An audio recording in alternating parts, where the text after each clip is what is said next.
დავინაცვლოთ რუსთაველზე, სადაც საზოგადოება ისევ შეკრებილია. დღეს არ არის მასშტაბური აქცია, თუმცა როგორც საპროტესტო მოძრაობისგან ნათქვამია, არ იქნება არც ერთი დღე, როდესაც ხალხი ახალ არჩევნებსა და პოლიტპატიმრების გათავისუფლებას არ მოითხოვს და სრულიად ბუნებრივია, დინამიკაც ასეთი აქვს ამ აქციებს, როდესაც დაინიშნება რაღაც თარიღი, იქ არის მრავალრიცხოვანი პროტესტი და ყოველდღიურად ასევე ჯიუტად საზოგადოება მიდის და სხვადასხვა რაოდენობით მართავს რუსთაველზე აქციას. ბატონო, ნუცა ბახუტაშვილი ახლა ჩვენი ჟურნალისტი რუსთაველზე და მოგვიყვება როგორია 10 აპრილი ძალიან ემოციური 24 საათიანი აქციის შემდეგ გუშინაც აშუქებდა ნუცა აი მთელ დღეს და მოდით ნახოთ დღეს ძალიან ხომ არ დაიღალა საზოგადოება მით უმეტეს ამ ცუდი ამინდის ფონზე. დიახნინო, მიუხედავად ცუდი ამინდისა, რუსთაველის გამზირი საერთო ეროვნული პროტესტის 134 დღესაც არის გადაკეტილი, როგორც აღნიშნეთ, გუშინ 24 საათიანი საპროტესტო აქტი შედგა პარლამენტის მიმდებარე ტერიტორიაზე და დღესაც საზოგადოება კვლავ ორი მოთხოვნით არის შეკრებილი რუსთაველის გამზირზე და 134 დღესაც მოახერხეს, რომ გადაეკეტათ პარლამენტის მიმდებარე ტერიტორია. მიუხედავად იმისა, რომ ქართული ოცნება აქტიურად ატარებს რეპრესიულ პოლიტიკას, აქციის მონაწილეების წინააღმდეგ ეს ადამიანები, რომლებსაც ახლა კადრში გაჩვენებთ, ყოველდღიურად მოდიან რუსთაველის გამზირზე და თავიანთ პროტესტს აფიქსირებენ, როგორც გითხარით, მათ ორი ძირითადი მოთხოვნა აქვთ, ეს არის ახალი არჩევნების ჩატარება თავისუფალი და დამოუკიდებელი ადმინისტრაციის პირობებში და ასევე პოლიტიკური პატიმრების გათავისუფლება. რეპრესიულ პოლიტიკაზე საუბრობდით და ნადიმ ხმალაძეს ხედა უკრაინაში მებრძოლ ქართველს, ბატონ ნადიმ, მოგესალმებით. როგორც ვიცით, თქვენ 24 ჯარიმა ჩაიბარეთ უკვე აქციებში მონაწილეობის გამო. აი ამასთან დაკავშირებით უნდა გკითხოთ, ხომ არ არის ეს ქართული ოცნების მხრიდან აქტივისტების დაშინების მცდელობა და იმ მუხტის შეჩერების მცდელობა, რომელიც 130 დღეზე მეტია ქვეყნის მთავარ გამზირზე არის. რა თქმა უნდა, დაშინების მცდელობა არის და პირველ რიგში დღევანდელი 4 ჯარიმა არის გუშინდელი დღისთვის დასჯა, მაგრამ გუშინდელი დღე ისეთი მაგარი დღე იყო, ისეთი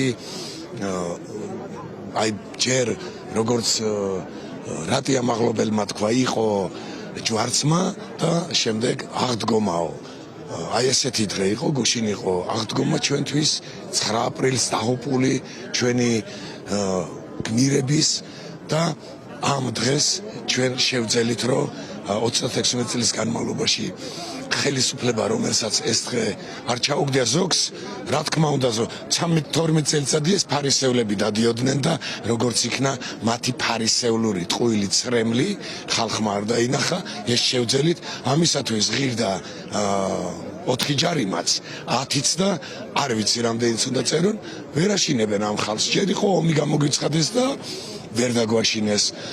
49 სინდისის პატიმარი გვყავს და პოლიტპატიმრები გვყავს და კიდევ ვერ დავაშინეთ. მშობლები ამბობენ, რომ ჩვენ არ გვინდა ჩვენ სამშაბლო შევინარჩუნოთ და ჩვენ შვილებს ჩვენ თვითონ გავათავისუფლებთ. რამდენიმე მშობელმა თქვა, მე ვეთანხმები მათ.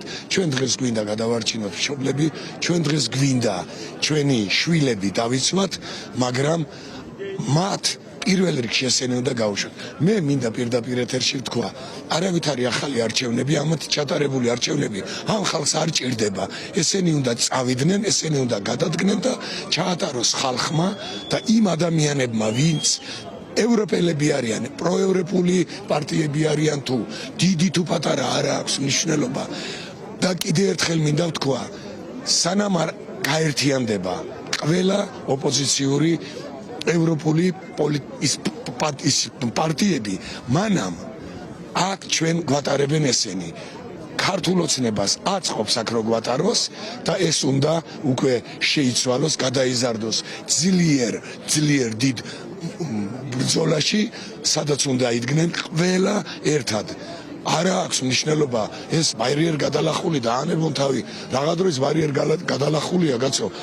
მორჩა ეს ამბავი, არ არიან ისინი პარლამენტში, ამიტომ დიდმა და პატარამ უნდა გავერთიანდეთ და ქართული ეგრეთ წოდებული ქართული ოცნება, რომელსაც პირდაპირ რუსული ქვია და რუსები არიან, ისინი უნდა გავყაროთ ქვეყნიდანაც, არა მარტო ხელისუფლებიდან. დიდი მადლობა ნადიმ ხმალაძეს უსმენდით, რომელიც საუბრობდა ერთიანობის მნიშვნელობაზე ქართული ოცნების რეჟიმის წინააღმდეგ. Მნიშვნელოვანი იყო გუშინდელი დღე პროტესტში, ნამდვილად 36 წლის განმავლობაში პირველად მოხდა ისე, რომ 9 აპრილის მემორიალთან მოქმედი ხელისუფლება არ მისულა, ამის შესაძლებლობა აქტივისტებმა არ მისცეს და სინდისის პატიმრების ოჯახის წევრებმა ქართული ოცნების წარმომადგენლებს და შეიძლება ითქვას, რომ მოაქციეს ისინი ლოკალურ იზოლაციაში, თუმცა დღეს მნიშვნელოვანი სიახლე იყო დიდი ბრიტანეთიდან სანქციები, რომლებიც დაუწესდა ქართული ოცნების მაღალჩინოსნებს და სწორედ ამ თემაზე ვისაუბრებთ ბექა პაპაშვილთან, სამოქალაქო აქტივისტთან. ბექა, მოგესალმებით. ჩვენ ვნახეთ დღეს ბრიტანეთის დაწესებული სანქციები, რომლებიც ადამიანის უფლებების დარღვევისთვის დაუწესეს ქართული ოცნების წარმომადგენლებს. ხედავთ, რომ ქართულ ოცნებას არ აქვს არც შიდა აღიარება, რაც გუშინაც ვიხილეთ, რომ საზოგადოებამ ისინი არ მიუშვათ 9 აპრილის მემორიალთან და ასევე ვნახეთ საერთაშორისო ზეწოლა ქართულ ოცნებაზე. რამდენად მნიშვნელოვანი არის, რომ ეს წნეხი ქართულ ოცნებაზე იყოს ორმხრივი, როგორც შიდა ზეწოლა, ასევე გარე ზეწოლა უშუალოდ სანქციების კუთხით. მივესალმები თქვენს ტელემაყურებელს, რა თქმა უნდა და რა თქმა უნდა შევეხები ასევე იმ თემას, რომ ყოველდღიური პროტესტი, ყოველდღიური რუსთაველის გადაკეტვა არის მნიშვნელოვანი იმისათვის, რომ კიდევ უფრო გაძლიერდეს სანქციები დე-ფაქტო ხელისუფლების წინააღმდეგ და რა თქმა უნდა მათ ეს აწუხებთ, მათ ეს ადარდებთ, იმიტომ რომ მათ აქვთ ფინანსები დასავლეთში და ეს ფინანსები არის ერთ-ერთი მიზეზი იმისა, რისიც შეიძლება შეეშინდეს ბიძინა ივანიშვილს და არა მხოლოდ ბიძინა ივანიშვილის დამქაშებს და მის მესვეურებს. და რა თქმა უნდა, ჩვენ არ უნდა ვიყოთ ამაზე დამოკიდებული, ჩვენ უნდა ვიყოთ მეტად რადიკალურები, მეტად ქმედით უნარიანები და აი ამ ქმედით უნარიანობამ გვანახა გუშინ რა შედეგი მოაქვს ამას. ჩვენ გუშინ მოვიპოვეთ მცირე გამარჯვება 9 აპრილის მემორიალთან. ვერ მოვიდნენ დე-ფაქტო მთავრობის წარმომადგენლები და ამ ყოველდღიური პროტესტიდან მომდინარეობს ის სანქციები, რომლებიც სადაც ანახორციელებენ ჩვენი მეგობარი ქვეყნები, ჩვენი პარტნიორები და რა თქმა უნდა ეს აქციები გაძლიერდება, როდესაც ჩვენ ვიქნებით უფრო ძლიერები, უფრო მეტად შემტევები და რა თქმა უნდა საბოლოო ჯამში ბიძინა ივანიშვილს მოუწევს ჩანიშნოს ახალი არჩევნები, როგორც ამ არჩევნებს არ უნდა აკონტროლებდეს ცესკოს ის შემადგენლობა, რომელიც დღეს აყვავს და რა თქმა უნდა ეს არჩევნები უნდა იყოს საზოგადოებისგან მეტად სანდო პირებისგან დაკომპლექტებული. მადლობა. ბექა პაპაშვილს უსმენდით. პროტესტი რუსთაველის გამზირზე გრძელდება, მოქალაქეები აქ კვლავ რჩებიან და ორი ძირითადი მოთხოვნა არის ძალაში: პოლიტიკური პატიმრების გათავისუფლება და ხელახალი არჩევნების ჩატარება.